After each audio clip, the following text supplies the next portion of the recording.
Ilaina ny fanampina tosika famokarana eto Madagasikara anatsarana ny vina ny fampandrosoana ara-barotra indrindra fa aty fotony. Nisy arak'izany ny tsena be ho an'ny tantsaha nafahan'ny filoham-pirenena sy ireo olona isan-tsokajiny mpisehatra eo amin'ny sehatry ny fiompiana sy ny fambolena ny enino ny etaetany ireo tantsaha.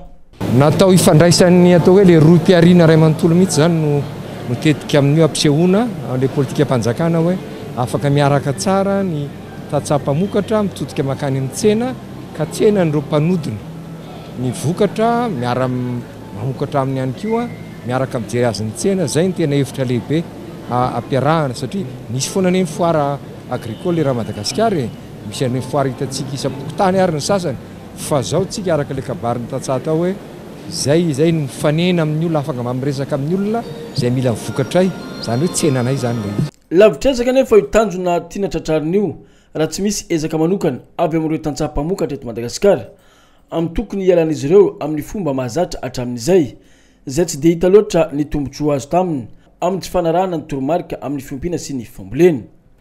Ohatra ka tsy nisy ny sosona napakapaka ozonina dia tsy azo iainana ety ambonin'ny tany na ho an'ny biby io na ho an'ny olombelona na ho an'ny zava-maniry. Zany hoe ny costozone zany no karazana singa natoraly anankiray miaro sy ny zava-maneno ety ambonin'ny tany satria izy no manivana sy manakana ireo rayon ultraviolet be tsy ho tonga be da be ety ambonin'ny tany. Rayon ultraviolet be io dia tara-masoandro mahefaika avy amin'ny masoandro.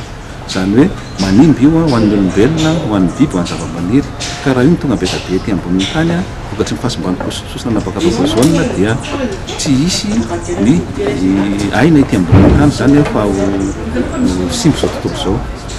Zay no mahatonga hoe zao tontolo zao mihitsy no nanao ratification universelle amin'ny protocole de Montréal satria zany hita amin'izay ny tena ampy. Ady amin'ny fahantrana mitodika amin'ny valalabe mandry io no tsy maintsy tohizany hoy kosa ny filoham-pirenena. Ady amin'ny fahantrana no atrehantsika tamin'ny firenena zany no efa teny napetrako hatramin'ny voalohany ary ady amin'ny fahantrana isika dia mitodika avy hatrany amin'ny vahoaka maro anisy miasa ao anatin'ny sehatra zay voalazako teo. Sehatra lehibe zany, sehatra zay manahirana ary sehatra zay tena nijanona tao anatin'ny fahantrana. Raha ady amin'ny fahantrana isika ny voalohany amin'ny ady amin'ny fahantrana dia ny eo amin'ny hanikohanina dia mbola gaga ve tsika hoe amin'izao taona misy atsika izao amin'izao filana eo amintsika izao indrindrandrindra amin'ny ara-tsakafo indrindra ny vary dia mbola manafatra vary Madagasikara.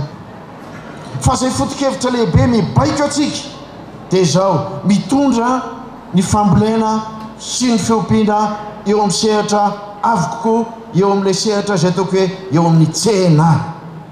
Tsy maintsy mitodika any amin'ny tsena ny seha-pamokarana. Maro ny tsena zay mivelatra eo alohantsika amin'izao fotoana izao na dia ny tsena anatiny fotsiny aza ange dia mbola tsy vitantsika mamatsy azy.